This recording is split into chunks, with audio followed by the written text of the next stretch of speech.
Olá, boa tarde a todos. Vamos então dar início à última sessão deste ciclo de conferências. O professor, o colega Abel Rodrigues e a Filipa vão apresentar o ciclo e vão apresentar o professor Jeurgens. Portanto, eu só queria agradecer a todos os presentes a participação e também agradecer muito à Filipa e ao Abel a organização deste ciclo. So, Professor Jeurgens, I was just presenting some normal introductory words, and then they will follow explaining the cycle and introducing you. So, a nice working afternoon to everybody.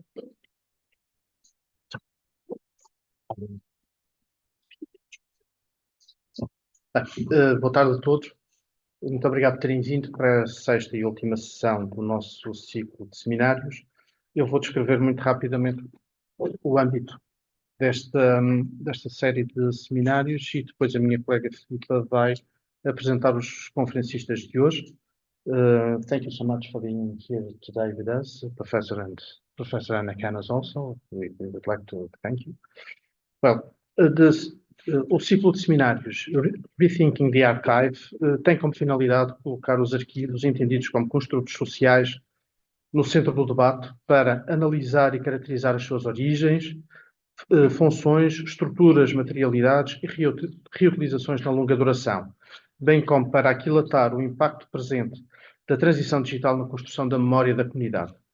Neste espaço de debate inter e multidisciplinar, que decorreu entre outubro de 2023 e abril de 2024, pretendemos promover o encontro entre a arquivística histórica, a história, a ciência da informação ou ciências da informação e os archival studies, no sentido de contribuir para o enriquecimento da reflexão teórica e metodológica em torno do conceito de arquivo e das suas relações com diversas áreas do saber, procurando colmatar uma lacuna, uma necessidade que se faz sentir no panorama científico nacional.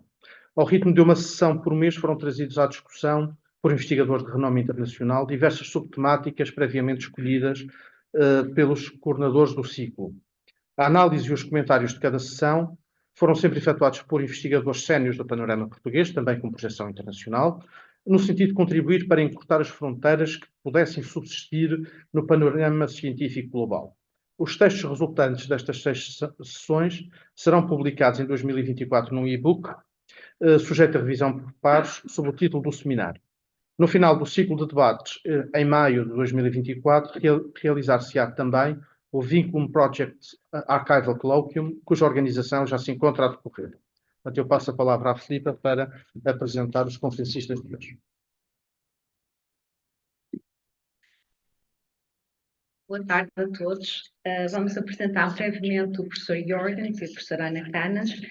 O professor Jeurgens é professor de Arquivística na Universidade de Amesterdão, mas além da sua atividade como docente, ele tem vindo a exercer atividades como consultor na área dos arquivos, nomeadamente de arquivos públicos e do Arquivo Nacional dos Países Baixos. Tem um vasto número de publicações, quer em livros, quer em revista, e tem dedicado a sua investigação a diversos temas ligados à prática arquivística, nomeadamente numa sociedade em que a informação é cada vez mais digital. Ele tem-se dedicado a questões relacionadas com os arquivos digitais, com a seleção e triagem dos documentos ou da informação em sistemas informáticos. Também se tem dedicado aos arquivos e patrimónios coloniais, sendo este último tema que o traz hoje aqui para refletir connosco. E essa reflexão será comentada pela professora Ana Canas, Delgado Martins, que é diretora do Arquivo Histórico Ultramarino, que tem uma formação de base na área da História, mas um doutoramento em Arquivística pela Universidade de Londres, é investigadora da Universidade de Lisboa e tem uma vasta experiência também como arquivista, também fazendo uma reflexão muito importante nesta área dos arquivos e patrimónios coloniais. Já tem publicado muito sobre este tema, além de ter participado em projetos nacionais e internacionais, tendo colaborado também com o projeto Vínculo e também com o Grupo de Arquivística Histórica. Também tem sido professora convidada quer na Universidade de Lisboa, quer na FCSH da Nova, e só temos a agradecer a presença destes dois convidados para encerrarem o nosso ciclo de seminários. Thank you so much for being here.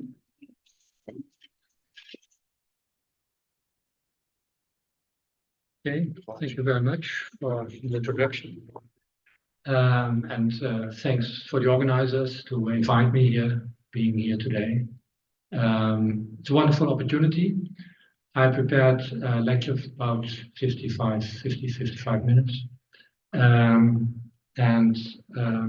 The title, as you can see, is Colonial Archives, Spaces of Knowledge and Power. Well, earlier this year, the University of Amsterdam has defined a new research priority area, as it is called, and it is called Decolonial Futures, and with special attention to archives, museums, and cultural practices.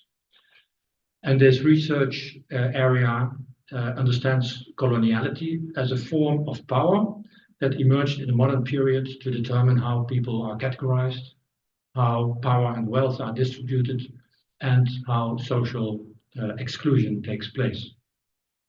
And decoloniality refers to the recognition and redress of the systematic injustices produced by colonial power and its legacies.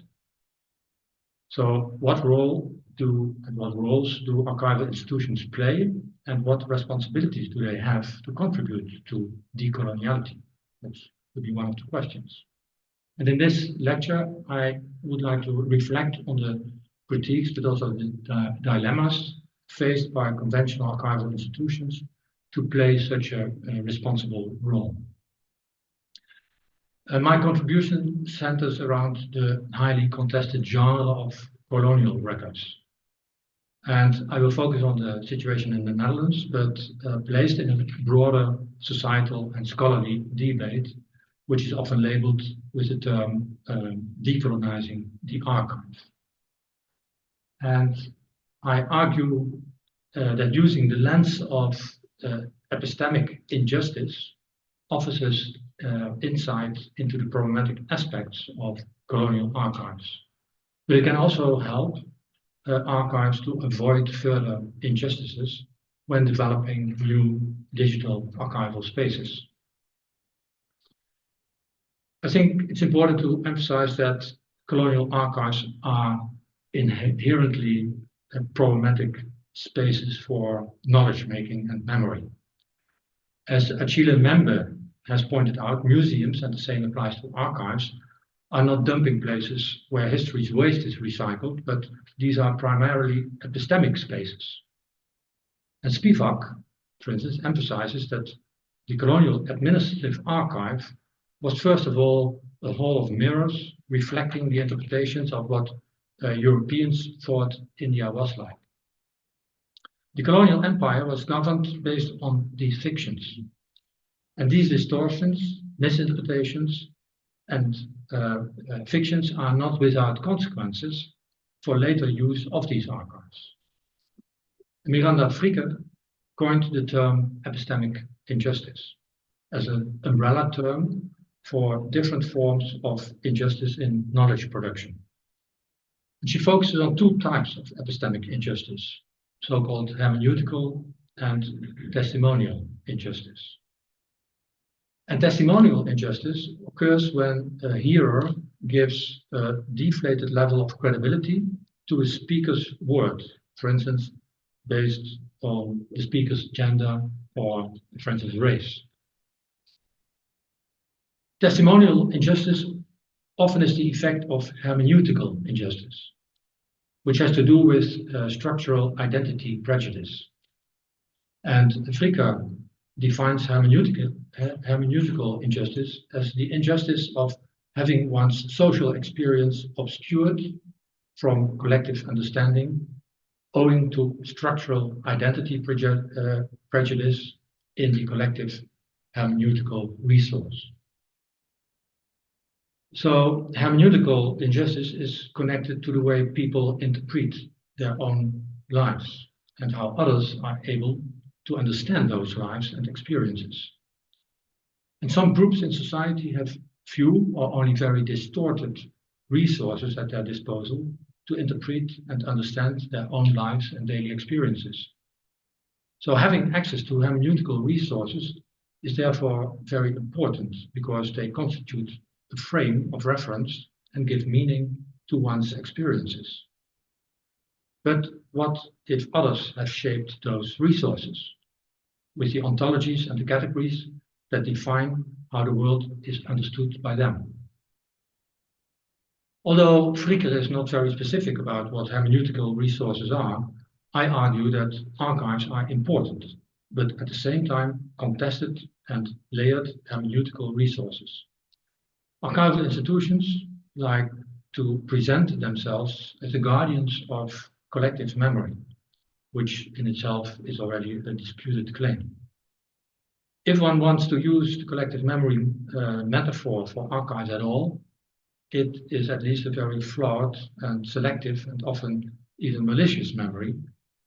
And this is precisely why it is so important to always take the archive as an object of research and not just as a resource for research and knowledge production. In her effort to portray the lives of enslaved women in Bridgetown, in Barbados, from their own perspective, Marisa Fuentes reflects on the archival encounter, and I quote, "Confronting sources that show only terror and violence are a danger to the researcher who sees her own ancestor in these accounts. To sit with these sources requires the capacity to hold and inhabit deep wells of pain and horror. One must persist for years in this mortuary of records to bring otherwise invisible lives to historical representation in a way that challenges the reproduction of invisibility and commodification." End of quote. So this is archival power. An archival power which consists of a mixture of unequal presences, silences, absences in the sources. Archival power which represents a space of domination, shaped and defined by white voices who had the power to name, to categorize, to break and create identities, resulting in malicious archives that are nevertheless constitutive of knowledge production. So this form of archival power equals to archival injustice, which is a clear form of hermeneutical injustice. What I want to focus on today is what archivists and archival institutions could or maybe even should do to mitigate hermeneutical injustices. That question is, I think, extremely relevant, especially now that archives are increasingly becoming digital spaces, using new technologies and creating new infrastructures for and relationships with users of the archives. In that respect, it's maybe a bit striking that only a very few authors, such as Melanson, Wouters, and Landström, have explored the usability of Fricker's concepts for the archives.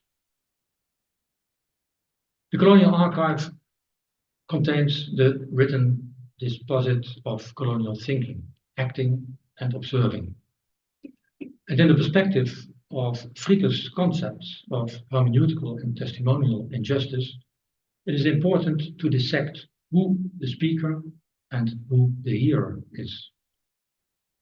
The archive contains testimonies of speakers and hearers from the past. But at the same time, the archive speaks to the hearers in the present. Wouters, for instance, describes how a testimony made by Mrs. Cornelia for the South African Truth and Reconciliation Commission in 1996 was not understood by the commissioners. The testimony was considered incoherent and therefore of little use.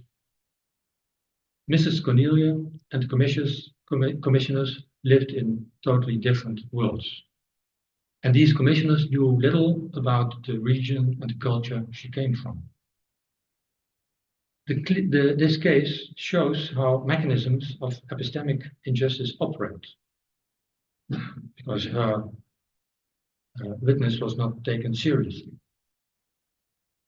But because Mrs. Cornelius' other way of experiencing and knowing and her way of to report on it became part of the Truth and Reconciliation Commission's archive, this gave opportunities for later redress.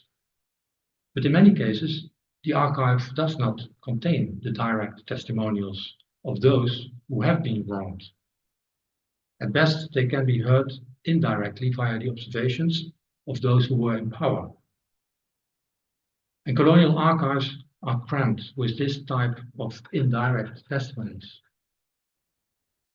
An interesting example is provided, for instance, by Anne-Laure Stoller, who interrogated the correspondence of Assistant Resident Valk with various colonial agents following the murder of one of the planters named Lumen and his family in a district in Sumatra, the then Dutch East Indies, nowadays Indonesia, in 1876. In his attempts to explain what was going on, Valk took a position that went against colonial common sense, causing the credibility of his testimony to be disputed by his contemporaries. Some voices, the various letter writers, can be heard directly, while others, especially from the indigenous people, can only be heard indirectly and often in a very distorted way in varying degrees of testimonial injustice. And Stoller seeks to reveal and explain the mechanisms that determine the level of credibility that hearers at that time attributed to the speakers involved in this case. The hearers who responded to the speaker become speakers themselves in the archive. And Stoller accentuates that what matters are the details of ethnography. Who spoke to whom? Who heard and repeated what or chose not to? Who imagined what, when and where?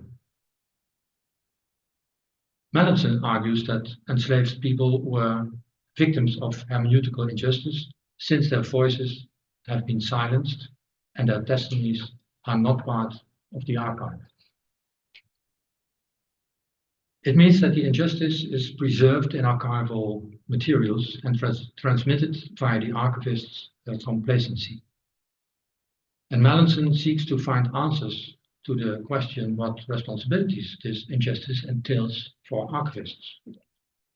In his opinion, archivists should make efforts to include more testimonials from the marginalized in the archive. But he also realizes that this is only possible to a very limited extent for the simple reason that such first-hand testimonies often do not exist. He also criticizes the widely held principle of archival institutions to treat all archive users in the same way, as this further relegates the marginalized. He argues that archivists should ensure users have an equal ability to benefit from the archives, and that requires that users are sometimes treated differently. And furthermore, archivists should, in his opinion, recognize that they are part of the domain of research, and they should play an active role in explaining to users what records can and cannot attest. I want to build on Mallinson's quest for what responsibilities are for archivists and archival institutions. For this, I first zoom in on how the colonial past and the colonial archive continue to haunt the Netherlands.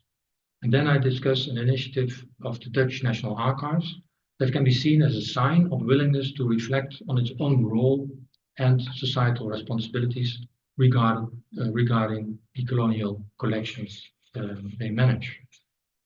And I want to conclude with an appeal to archive services to take on the role of being an active witness and commenter on the hermeneutical problems of the resources they keep. The Colonial Archive contains inscriptions from the colonial past, and I agree with James Booth, who argues that the traces of the past stand in a certain independence from those who reveal them, which means that traces without witnesses remain mute and languish in the shadows of forgetting. And to be a witness means being active by illuminating preserving, transmitting the traces. To be a witness to a skewed and one-sidedly documented colonial past requires an active attitude of archival institutions who are the interface between that documentary past and the present, not as passive intermediaries, but in conversation with the hearers, the user, according of the present, according to the model of the contact zone. And the relationship between archival institutions and user should not be framed and operationalized as a relationship between provider and end user, but as a relationship of interaction between equal stakeholders.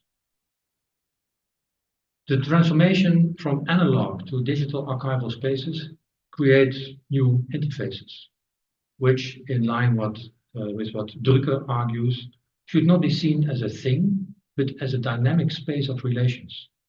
And that transformation makes it more urgent than ever to address epistemic injustice and create archival interfaces built on principles of social justice. And urgent because in the digital spaces, it seems as if the user of archives interacts directly with the content of the documents without the intervention of the archivist.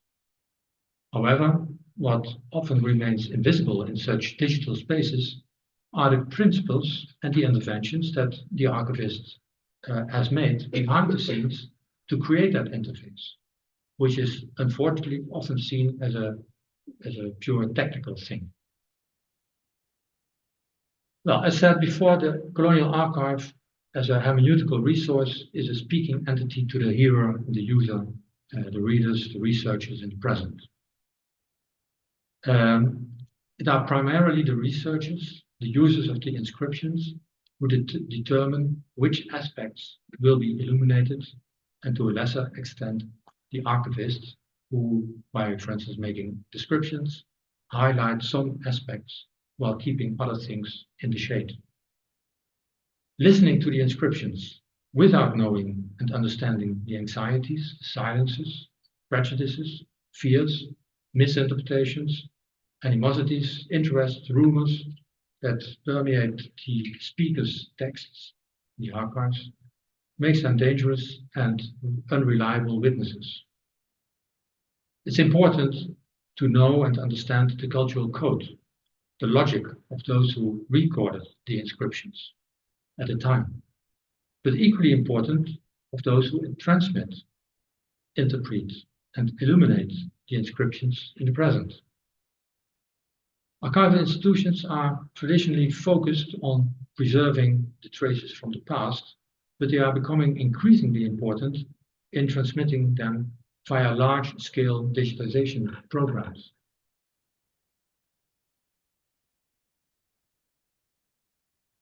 For instance, large parts of the extensive Dutch colonial legacy, the archival legacy, have been digitized and made available online. This applies not only to the material kept in the Dutch archives, but also to substantial parts of Dutch colonial legacy in custody of institutions in formerly colonized countries, for instance, Indonesia and Suriname. Handwritten text recognition, those techniques, create new avenues for search, and it is seen as a big promise for users of these archives.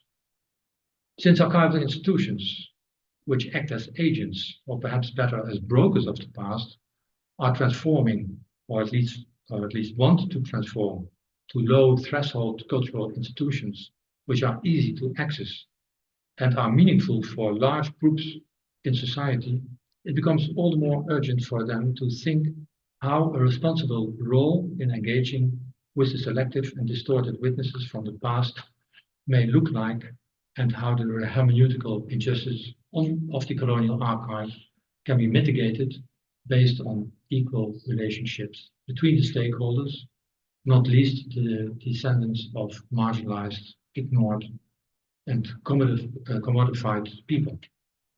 So the archival interface is changing. Until very recently, and sometimes even still, archivists felt comfortable hiding behind the myth of impartiality and neutrality. This self-proclaimed idea of neutrality could be maintained because archivists felt that they had a so-called technical job, free from the nasty world of political interests. A job of collecting, sorting, preserving, making available the records of society. Historian Howard Zinn, already in 1977, argued that the supposed neutrality of the archivists is a fake. And he said the rebellion of the archivist against his normal role is not, as so many scholars fear, the politicizing of a usual craft, but the humanizing of an inevitably political craft. So therefore, archivists are potentially agents of both maintaining on the one hand, but also dismantling on the other hand, the nasty world Zinn was referring to. In the late 1990s, archival scholar Terry Cook stated that the tradition and the traditional notion of the impartiality of the archivist is no longer acceptable, if it ever was. And archivists also gradually have come to realize that they are co-creators of archives, as they make choices in every area of the archival work, be it collecting, be it preserving, describing, or giving access and developing tools. Influenced by the work of Foucault and Derrida, much attention has been paid in the archival literature to investigate mechanisms of power. Who was able to document, to archive, to determine the narrative? What interests and intentions are behind the archive? With which eyes was reality captured by the record creators? Which mechanisms determined which slivers of the past were allowed to end up in the archive? While postmodern scholars have paid a lot of attention to addressing and understanding the power mechanisms of the archive, a data-oriented turn is now taking place that seems to once again offer the archivist the opportunity to hide behind the new technical character of the job, based on the promising to provide the best, based on the promise to provide the best possible access to the data in the archives. The archival debate, and archival practices in countries such as Australia, Canada, United States, or New Zealand is different from that of the countries from which colonization took place. The activist indigenous archive movements in settler countries are fighting for what we can call existential cultural recognition and self-determination. Their initiatives are a response to the long history of colonization, exploitation, dispossession, cultural annihilation, and the elimination of indigenous people by, for instance, taking away the children from their families with the purpose to kill the Aboriginal and save the child. First Nation communities are reclaiming their indigenous cultural identity and are in a process of cultural resurgence. This cultural and archival self-consciousness among First Nation people and the rising awareness among mainstream archival scholars and professionals of the unabated power of colonial structures has led to all kinds of initiatives and experiments that aim to develop a decolonial archival praxis. For example, all kinds of protocols have been established that may help archives, libraries, and also tribal communities to build constructive relationships with the dominant archival institutions, but also participatory descriptions projects were started and research projects have been initiated to identify obstacles and tensions that may exist in traditional archival theory and practice. For example, the acronym of FAIR data principles, which have now been embraced worldwide, provokes resistance because of the suggestion of fairness of these principles, while they do not take sufficient account of indigenous people's rights and interests. And this has resulted in a set of so-called CARE principles for indigenous data governance. And very recently, the Indigenous Archives Collective has published a manifesto demanding indigenous people's right to reply regarding the inherent biases associated with record making and collecting paradigms that silence and subjugate indigenous people's voices and knowledge. At first glance, the distance from the colonial crime scene makes it easier for people in Europe to forget the shameful episode of colonization. In 1970, a Dutch historian and archivist, Meilink Roelofs, noted that the very emotional response in the Netherlands to the loss of the Dutch East Indies led to a desire to erase the colonial past from our consciousness. It's a clear form of what Aleida Assmann has called defensive and complicit forgetting. Rosemary Allen, professor of culture, community and history at the University of Curaçao, rightly noted that the Dutch have filed away their colonial past. Historian Limpach uses the term phantom pain to characterize how the loss of the Dutch East Indies was experienced. And other authors pointed to the gaps in the knowledge of the Dutch colonial past among the Dutch population, because information that did not fit within the positive self-image was systematically eliminated. Sociologist Swan calls it post-colonial absence, by which he means the mechanism of not wanting to know what we actually know. And this leads to a Dutch East Indies past that has become a national secret. And I quote, a secret that is revealed time and again, and then hidden again. Again and again, the nation falls into absence, failing to think about the past. End of quote. And we see this reflected, for instance, in the double standards that are used. For example, regarding the assessment of war violence. The Dutch government has always separated injustice related to the Second World War from injustice from its own colonial period. For example, war crimes based on the injustices committed during the Second World War were no longer liable to prescription by reasons of lapse of time since 1971. However, an exception was made for crimes committed by Dutch soldiers in Indonesia between 1945 and 1949. The term of limitation continued to apply to them, and but we also see, for instance, a difference in the framing of violence.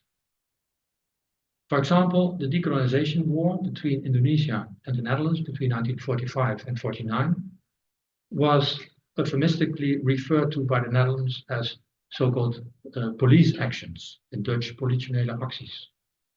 And atrocities committed by Dutch soldiers were systematically regarded as excesses and thus seen as a deviation of the normal.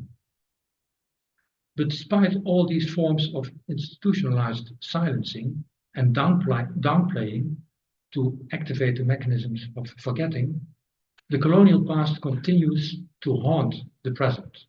Or, as Vern Harris argues, when oppressive pasts are allowed to live on, when ideas like transformation and decolonization are treated only as metaphors, then societies are necessarily and unavoidably filled with living ghosts.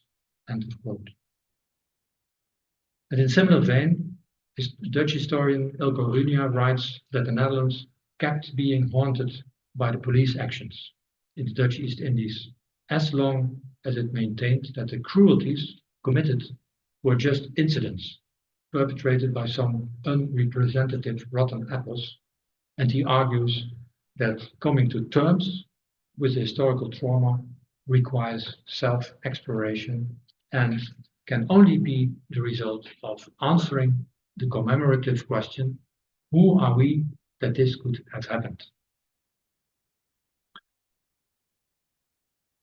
But gradually we see a shift in the discourse, in which suppression of the problematic colonial past is slowly giving way to a more investigative and reflective attitude. Where in 2012, the government still refused to fund an in-depth investigation into the nature, scope, causes and impact of the violence used by the Netherlands in the decolonization war, the government finally gave in at the end of 2016 after the publication of a dissertation in which the extent of structural violence committed by Dutch troops is described in detail.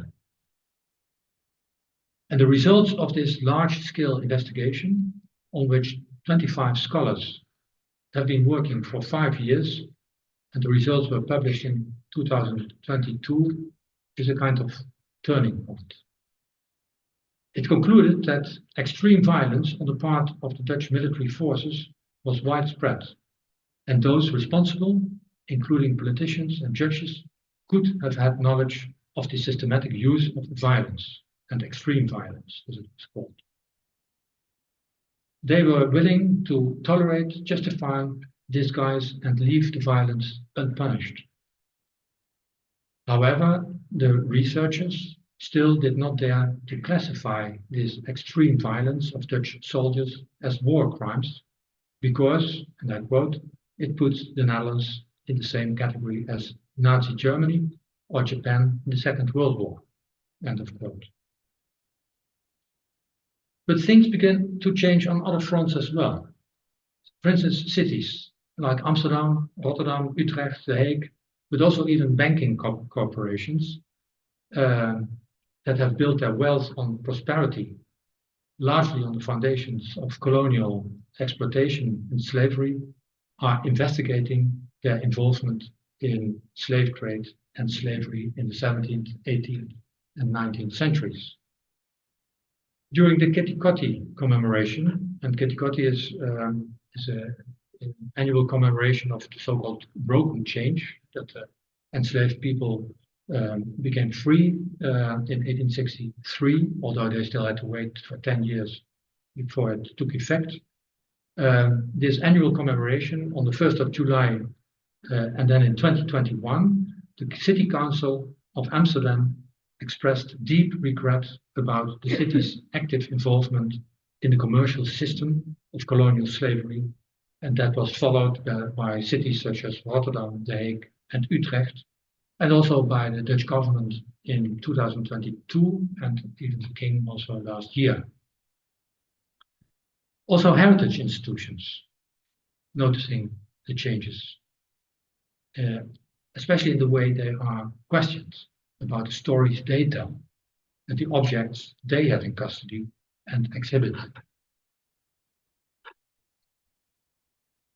In 2020, the Dutch Council of Culture, which is the highest advisory council for the Minister of Culture, issued an advisory report how to deal with cultural objects from the former colonies that came into Dutch hands against the will of the owners, for instance, through theft or military operations. The size of what are called colonial collections and colonial items is estimated to be hundreds of thousands of items. The Advisory Committee, Council of Culture, has made several recommendations, including recognition that the original population has been wronged by taking possession of objects against their will and showing a willingness to rectify this historical injustice, all where possible, by the, that's important, by the unconditional return of cultural objects if it can be demonstrated with a reasonable degree of certainty that the areas of origin lost these objects involuntarily. In addition, the Council of Culture said it should also be possible to return cultural objects that have a special significance for the countries of origin, even if it cannot be demonstrated that they have been changed ownership involuntarily.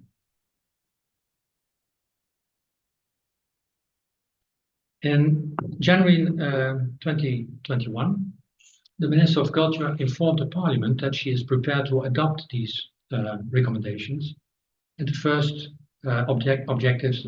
first objects are indeed returned, as you can see, for instance, on the screen to Indonesia, and others are also sent back to Sri Lanka. But archives were not incorporated in this report. They were beyond the scope of this advice and policy proposal because, according to the Council of Culture, the archives concern not only the documents themselves, but also the information they contain and the right to access these documents. And therefore, the Council of Culture advised to write a different report, which is especially focusing on these archives. And 1 week ago, a similar advice was indeed published about colonial archives. And the report with the title, which is on the screen now, advice on redress and restitution in relation to colonial archives, dealing with shared sources from colonial history. And this report broadly follows the advice on colonial objects, which means that also restitution of archives will be possible. But the advice even goes further than only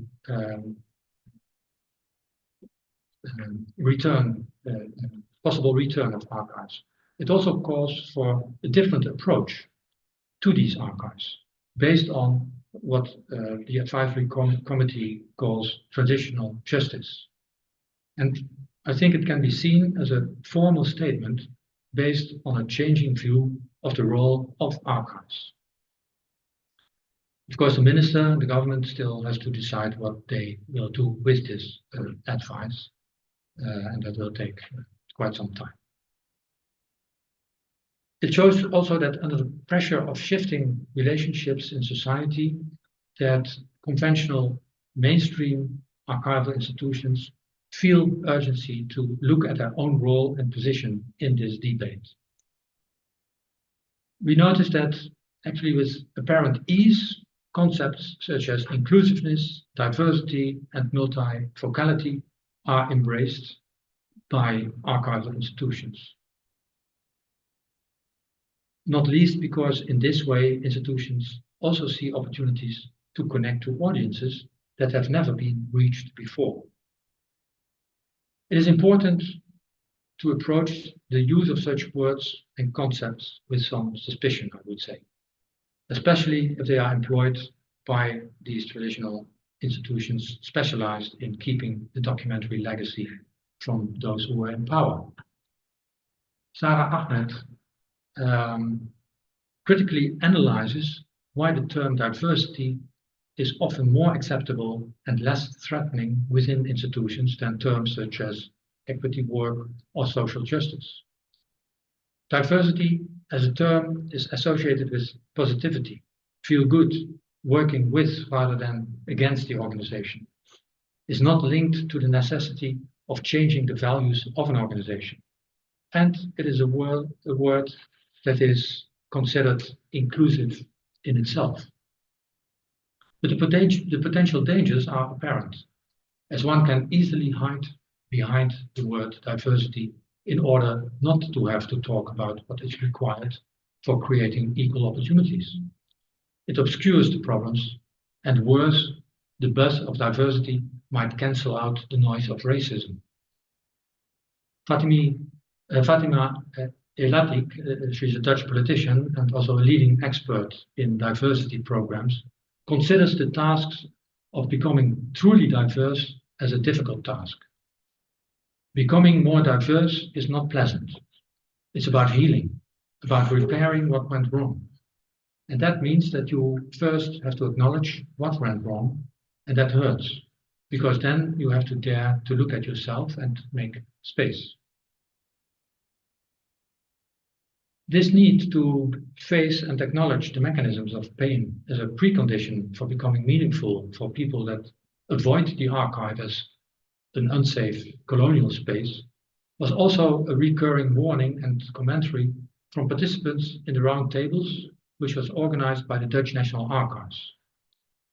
Inspired by the international debate on decolonial praxis, the societal call to do justice to the marginalized and silenced archival subjects, and the growing awareness of bias in archival work, the Dutch National Archives initiated a project which was started in 2019 to rethink its position towards the colonial archives it has in custody and to formulate some principles for future work.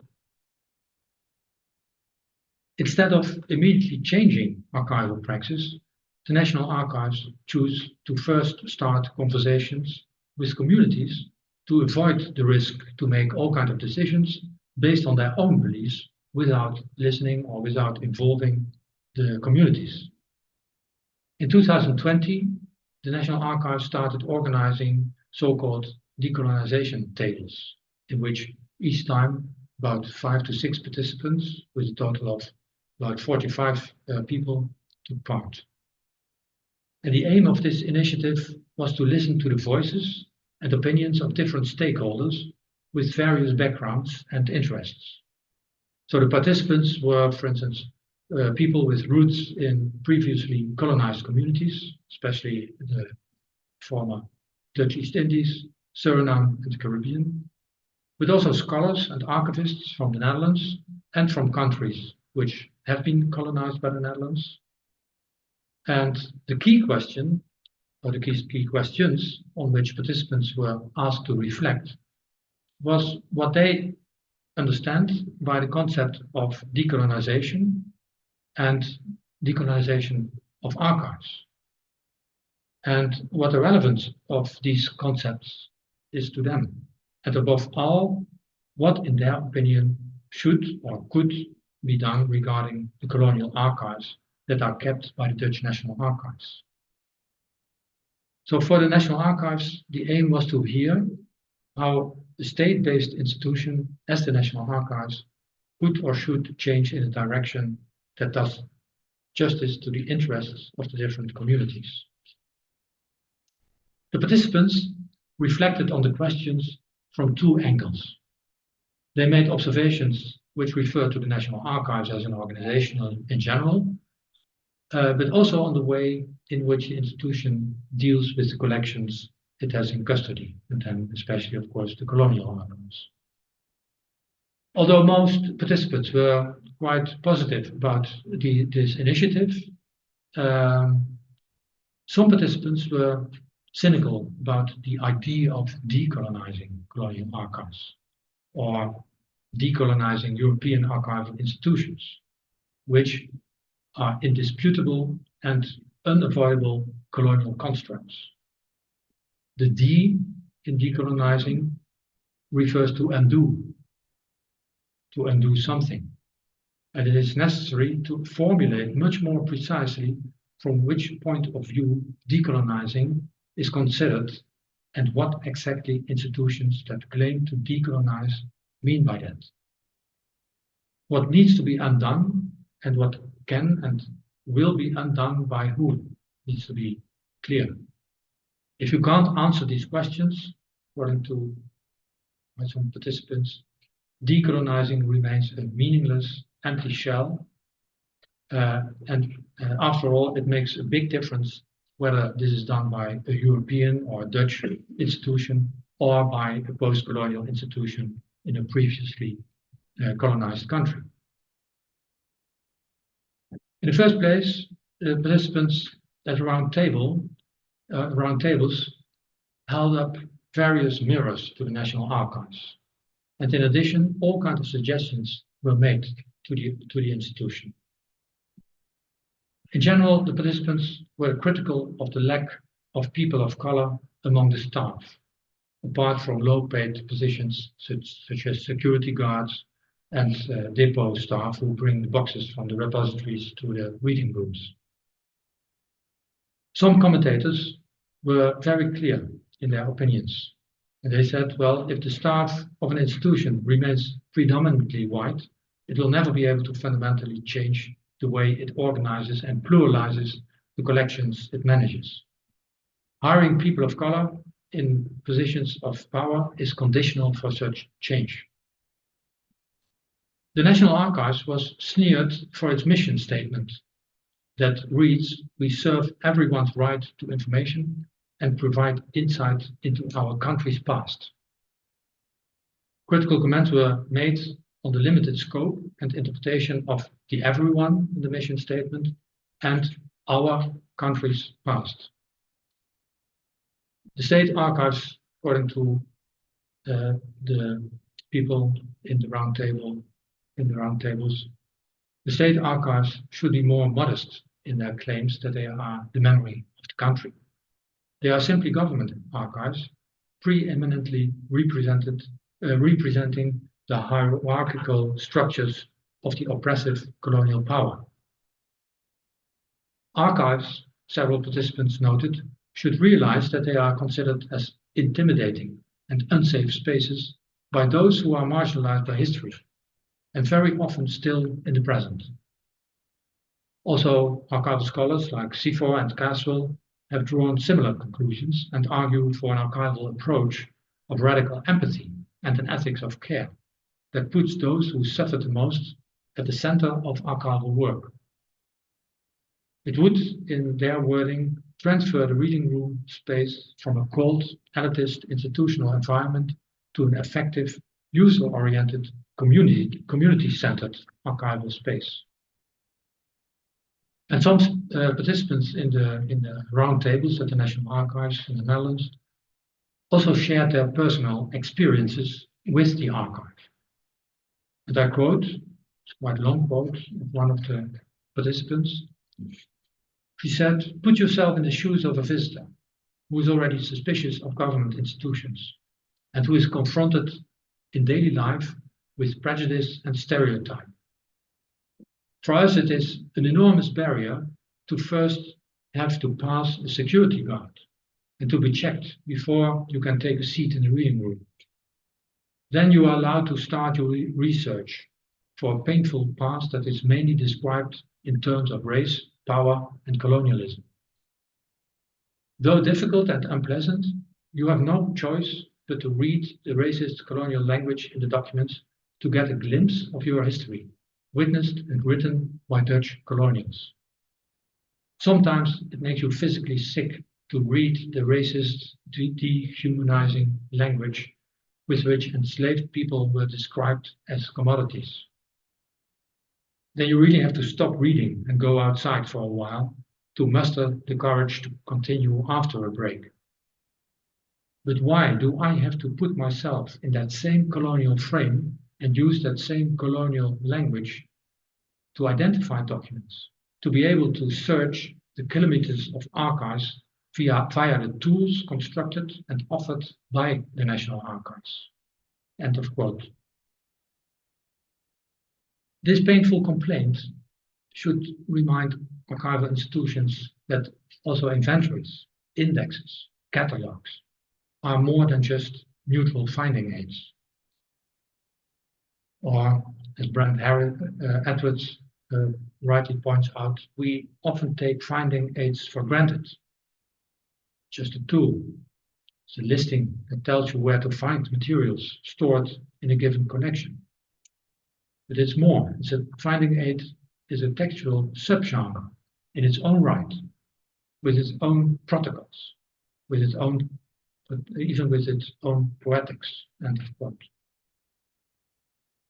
It made participants reflect on what archival institutions could do in presenting their collections in what was called a more ethical way. And some suggestions were made by participants. Show that colonial archives are violently constituted collections of power. Transpose this awareness to the language and the perspective in the finding aids, which are the constructs and thus the responsibility of the archivists. Make transparent what data and information is missing due to the violent, selective and limited colonial gaze. Involve and also pay people from communities in the reparative work that needs to be done. Show that other non-textual sources that are not managed by archival institutions are indispensable when looking at the past of former colonized people. There was also criticism on the mass digitization of colonial archives, which is promoted by many European institutions as a kind of panacea for the lack of accessibility of many of these archives. Digitalization may increase the availability of archival material, but as it was emphasized, availability is not the same as accessibility. It was recognized that digitization may create opportunities, but if not done carefully and with the awareness that the epistemic violence must be prevented from being reproduced in digital form and perhaps even amplified thereby, this will be disastrous. The mechanisms behind the large-scale, often international projects of digitization were also criticized, because the selection of what is digitized is mainly a European Dutch matter. That is where the money and the equipment come from, and that is where it is determined what qualifies for digitization. It places archival institutions in former colonies that have valuable collections for Europe in a position of suppliers of raw material that is refined in Europe or the Netherlands. To summarize, the main concern of the participants was to guarantee that archivists' tools do not reproduce the epistemic violence of the archives. This was seen as the major challenge of archives currently to transform into digital spaces.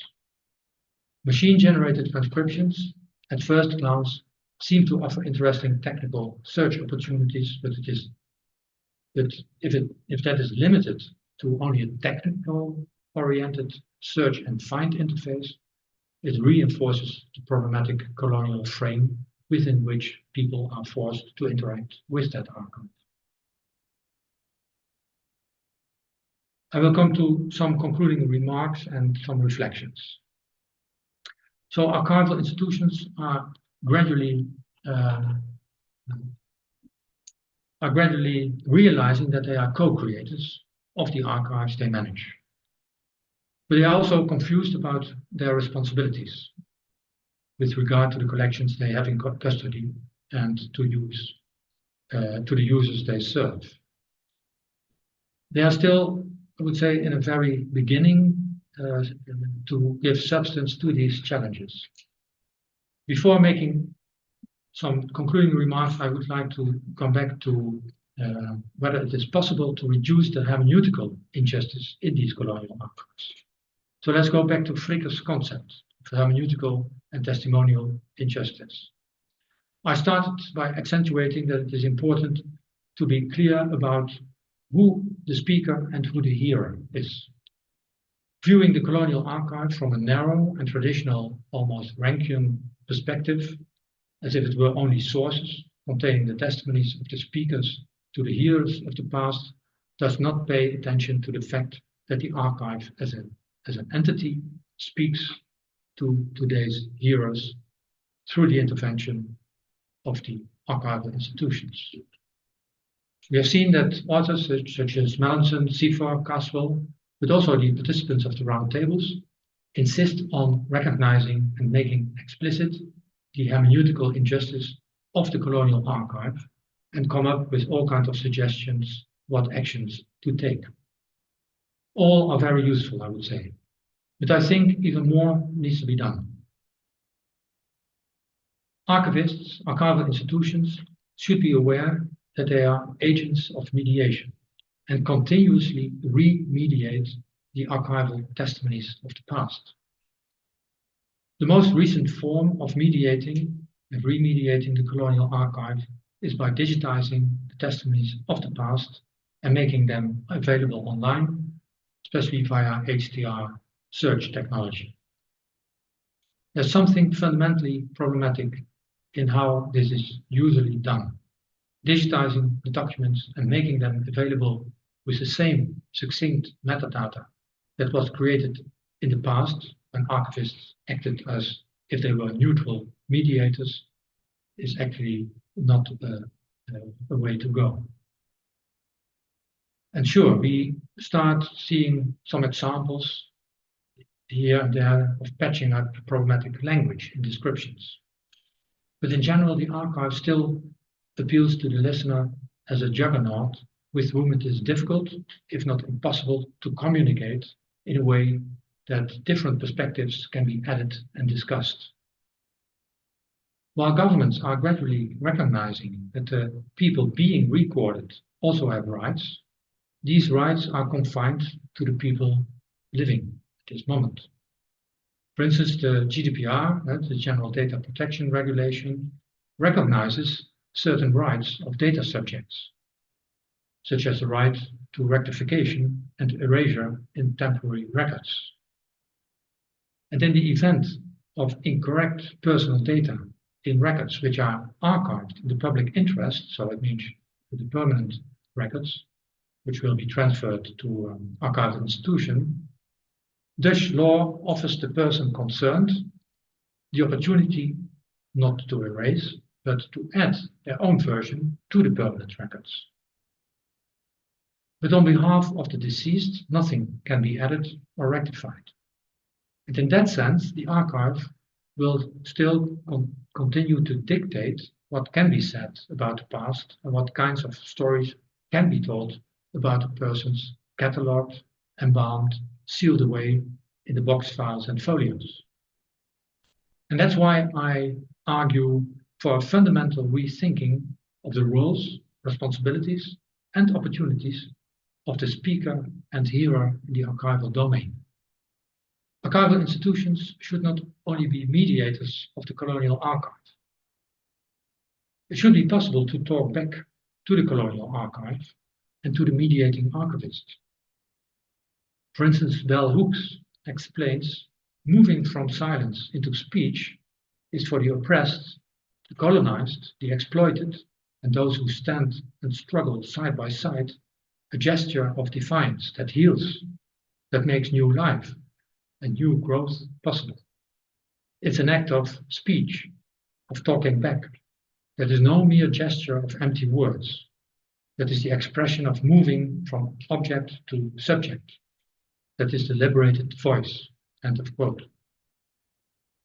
And I would say this can be easily organized and facilitated in the digital realm.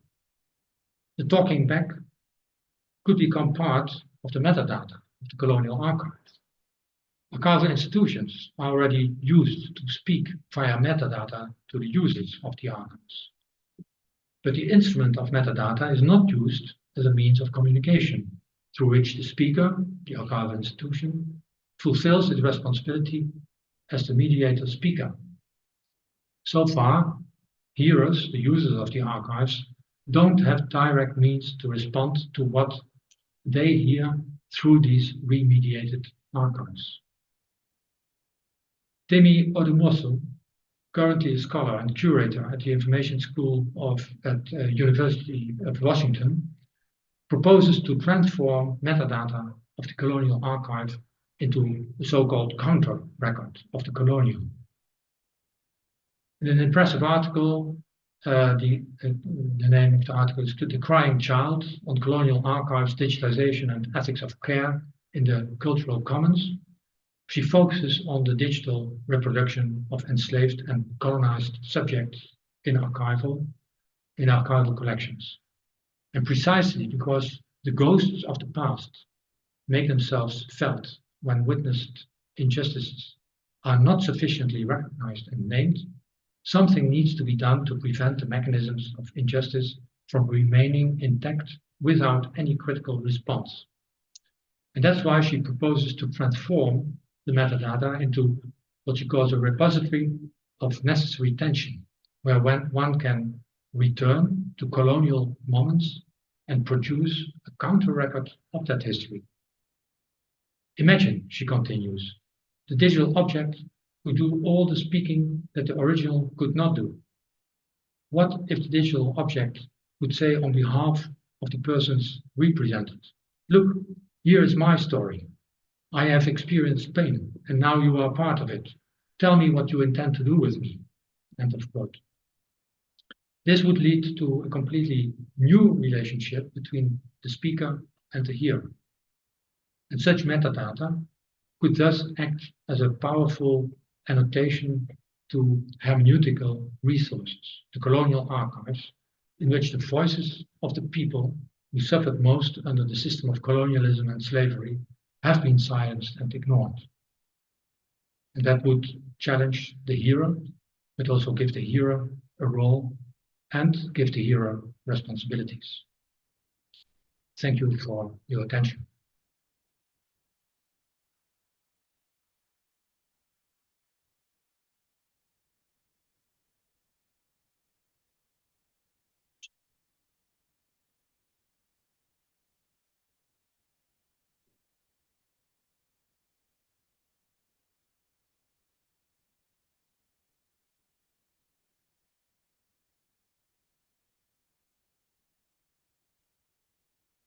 Boa tarde a todos. Good afternoon.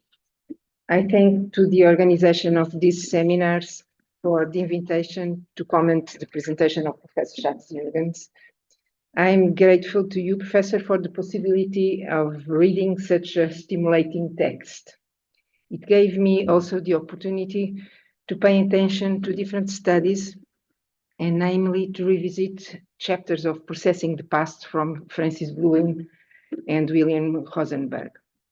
My comment, or I rather say my simple notes, reflect the experience as archivist and as responsible for a Portuguese public archival institution with mainly government colonial holdings. They reflect as well an historical point of view.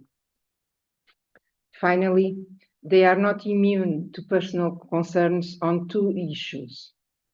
First, what seems a certain lag between, on the one side, the academic research and debates and the relevance of knowledge, and on the other, the archivist's professional practice, shaped, among other factors, by the need to give quicker public access to records, and in smaller organizations, by the diversity of activities he or she has to carry on.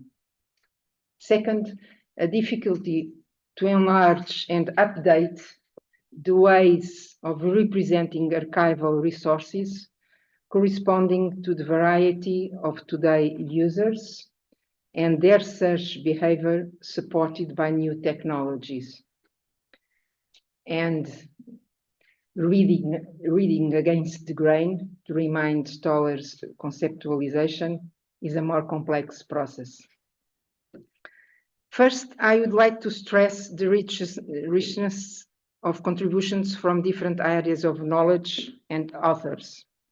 Professor Jeurgens crosses areas such as anthropology, philosophy, history, literature, information and archival studies, or sociology, and appeals to ideas and concepts from several scholars.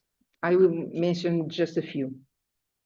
And Laura Stoller, anthropologist, and her study reading the Colonial Archives against the grain, probably more well known in the Portuguese academia, namely among anthropologists and historians concerned with the archives, and among researchers of information or archival studies, then among professional archivists. Akili Mbembe philosopher and political scientist, and his analysis of museums as epistemic spaces and the decolonizing of knowledge. Spivak, literary theorist, and her critical reading of British colonial administration records on India, when studying a relevant Indian woman of the 19th century, Rani of Sirmur. Also her theory on the heterogeneity of subaltern groups and the impossibility of dialoguing with authorities due to their subaltern position in social hierarchy. Apropos, it is interesting the different use of this theory by Polish historian Agata Bloch in her recent study on the networks of the Portuguese Empire.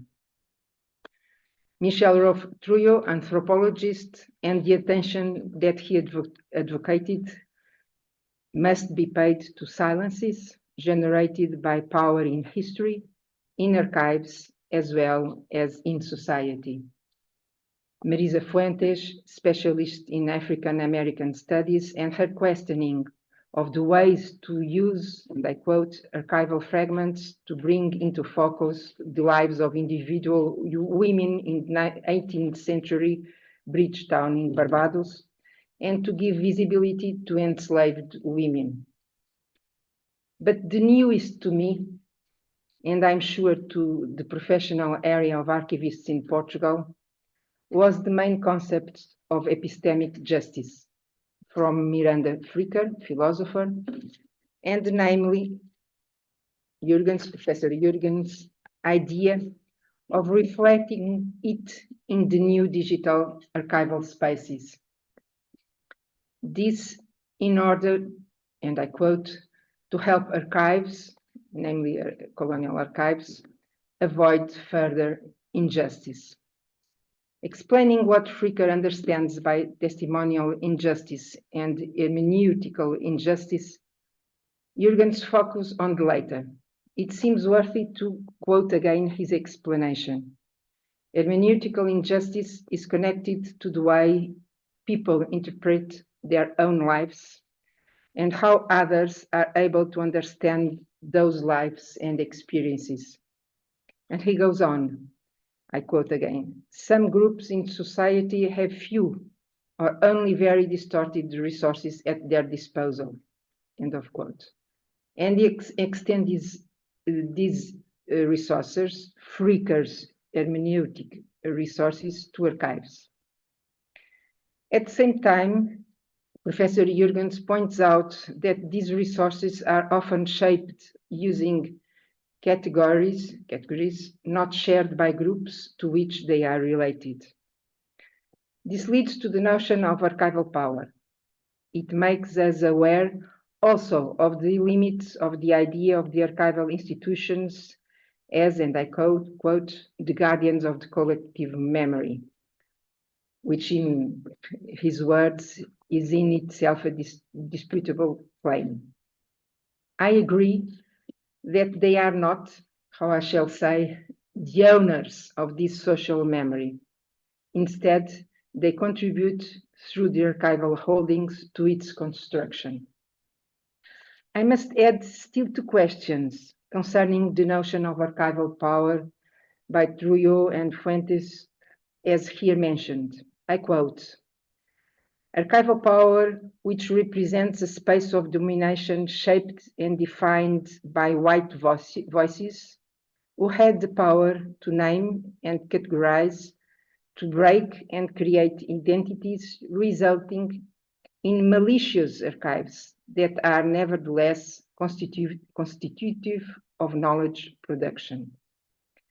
Archives, and specifically archives created by colonial administration, certainly reflect the power, the values and categories of those who governed, headed, and served this administration.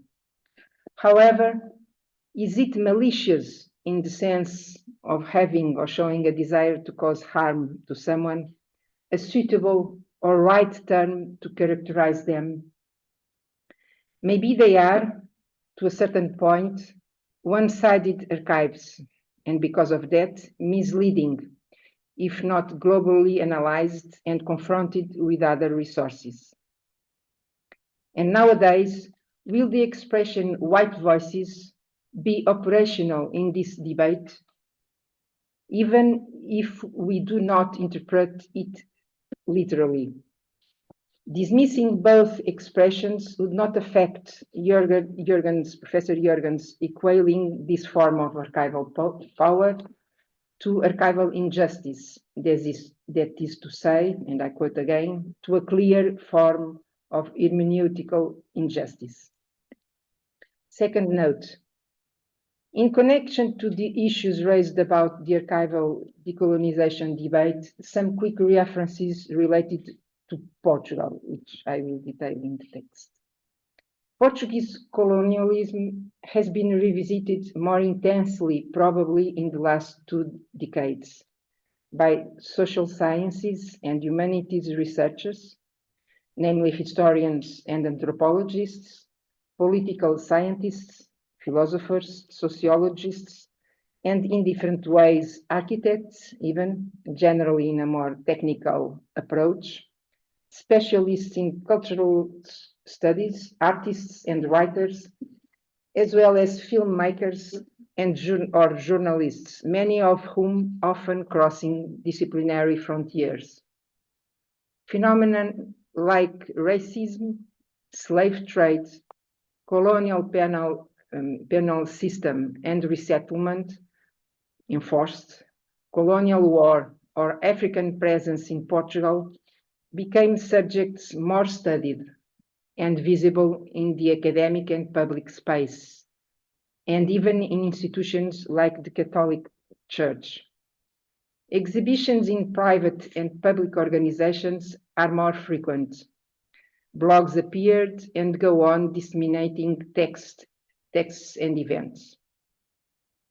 Political apologies for the colonial massacre of Uiriamu were made by the former Portuguese First Minister in 2022 in Mozambique, and the presidential speech during the 25th of April commemoration in 2023 had as a main theme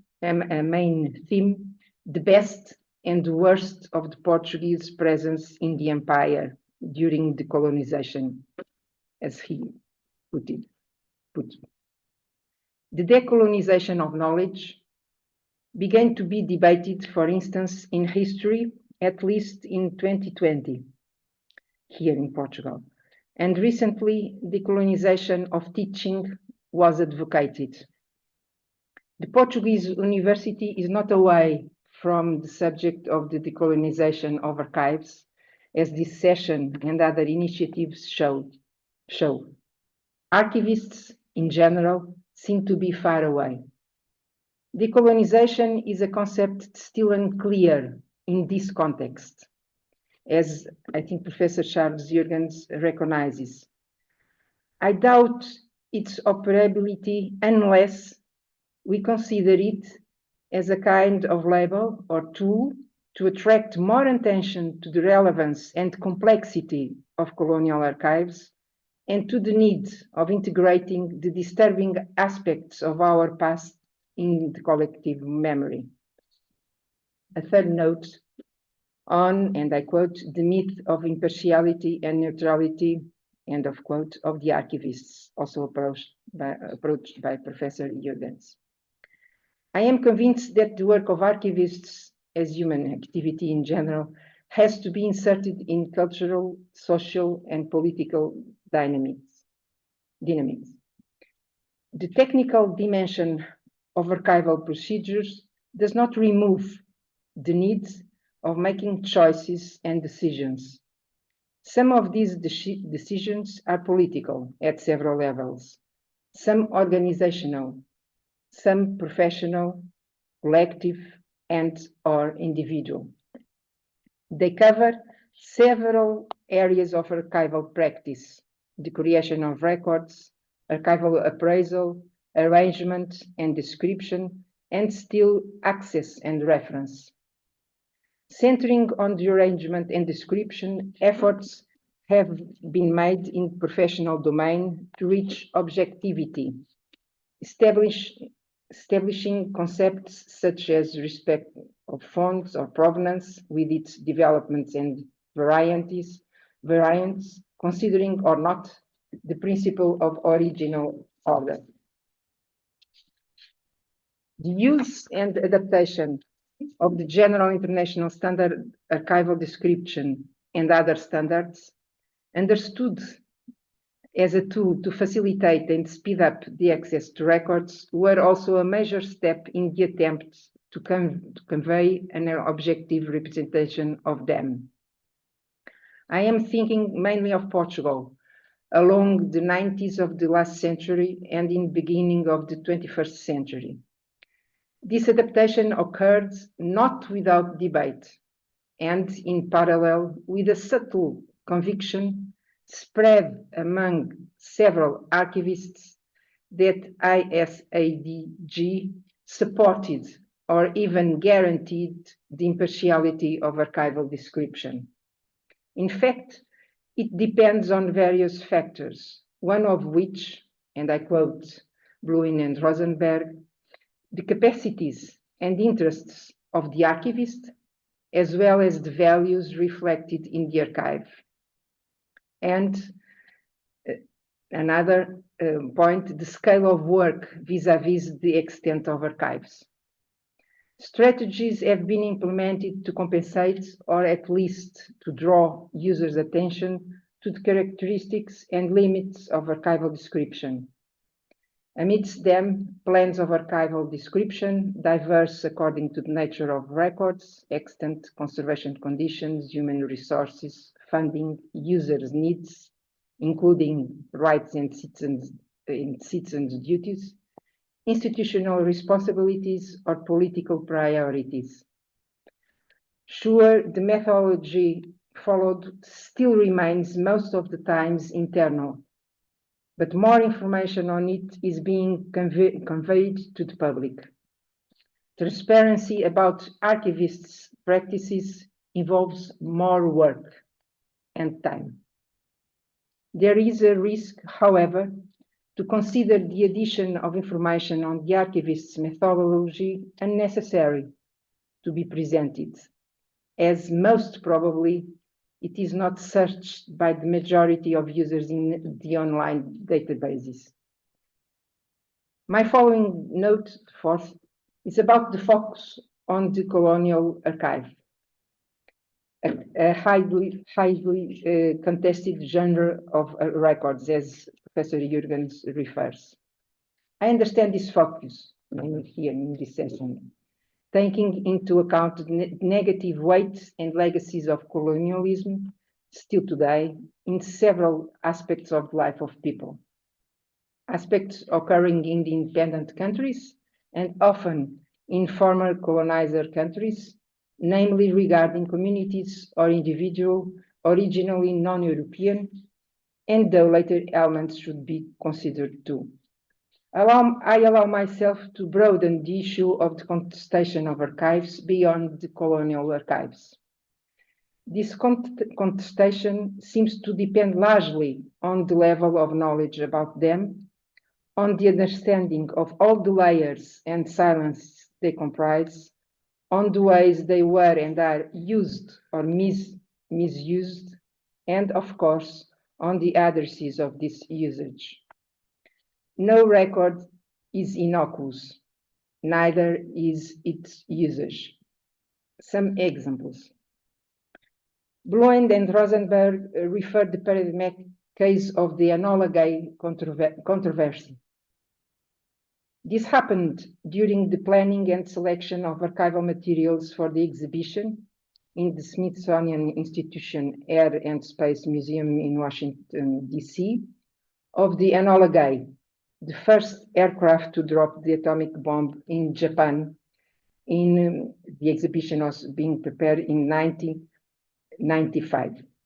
The organizers sought, and I quote, to use a range of archival documents to describe the impact of the bombing on the end of the war, its aftermath, and the onset of the Cold War. The reactions from veterans of the B-29 airplane and from members of the American Congress erupted.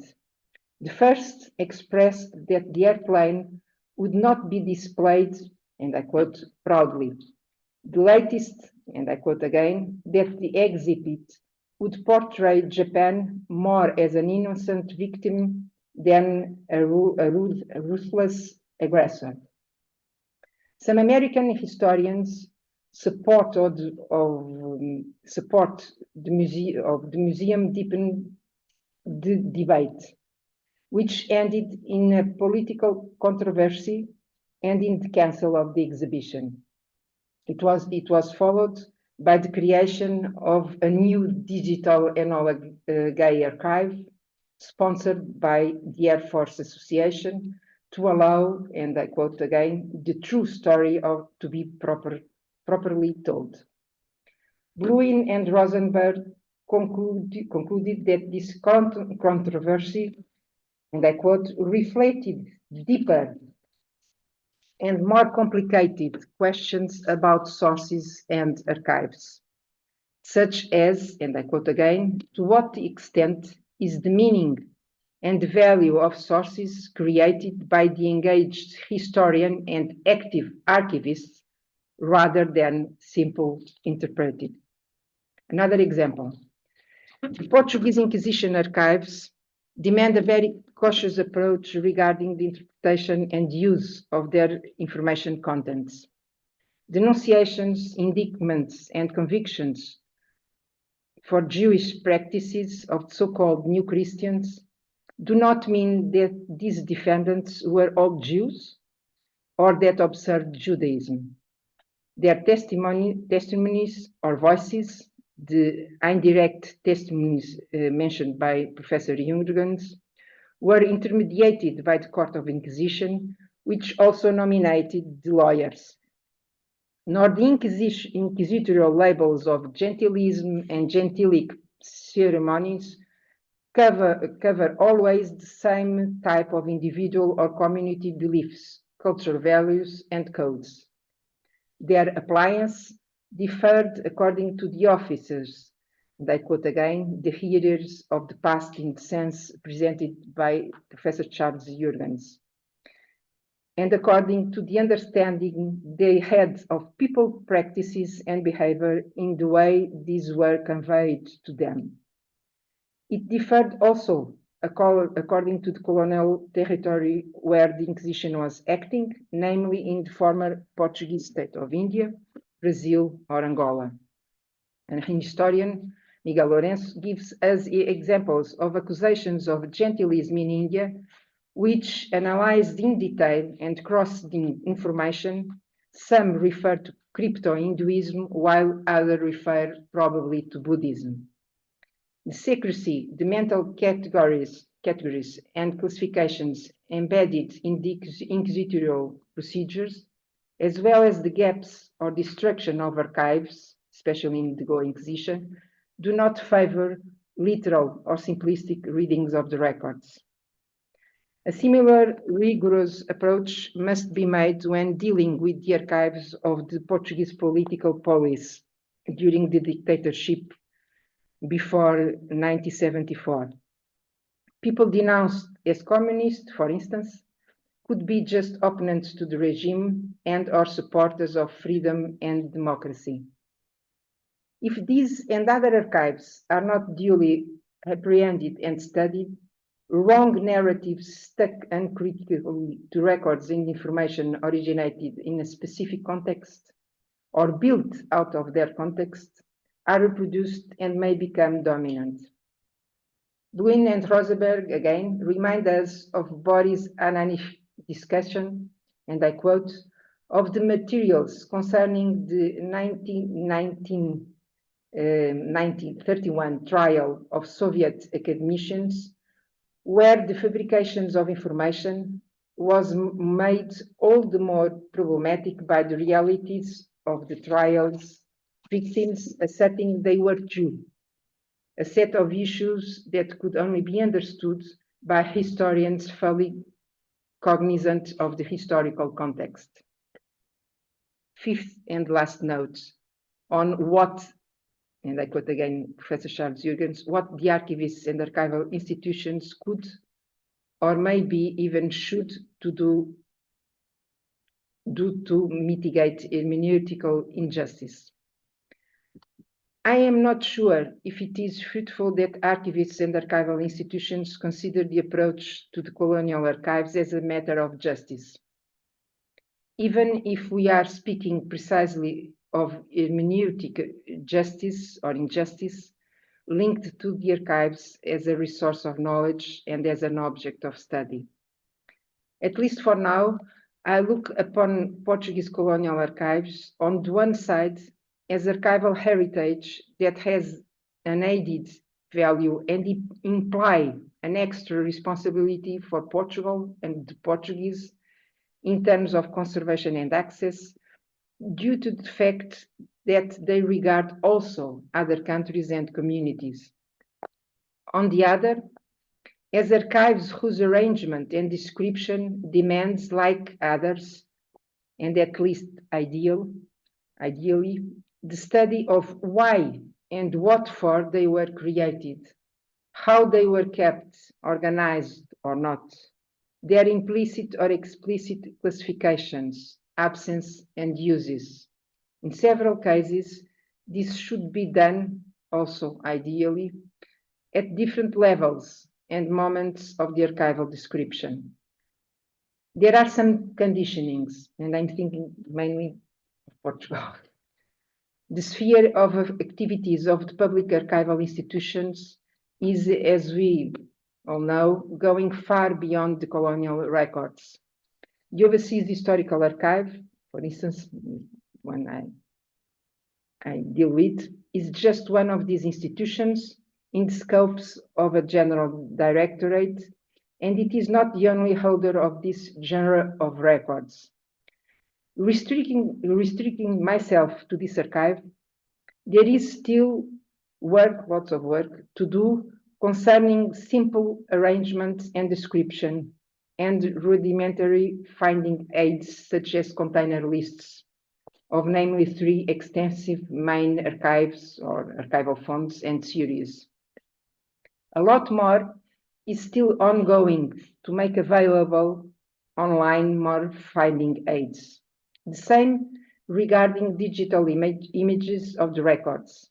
And though there is the risk of mass digitization of, in this case, colonial archives, becoming sometimes a panacea, as Professor Jeurgens states, because truly availability is not the same as accessibility. Funding is limited and specialized human resources are few. This due to different reasons and in spite of efforts of recruitment within the public administration. On the other hand, many on-the-job archivists are insufficiently prepared to describe the colonial records with the critical point of view referred by Professor Charles Jeurgens. This requires deep historical knowledge on a great variety of communities and geographic areas, such as the ones covered by the Portuguese colonial administration. An example from my own experience. It is preferable to describe contents of records using their vocabulary when there is uncertainty on what it represented and which current terms should be well applied, than to adulterate their meaning. This option should be clearly expressed for the user, what does not always happen. Later on, it will be possible to change, to improve, to ratify, and enrich the description in projects, in partnership, namely with universities and involving users. Some speak about reparative description. I will not go so far.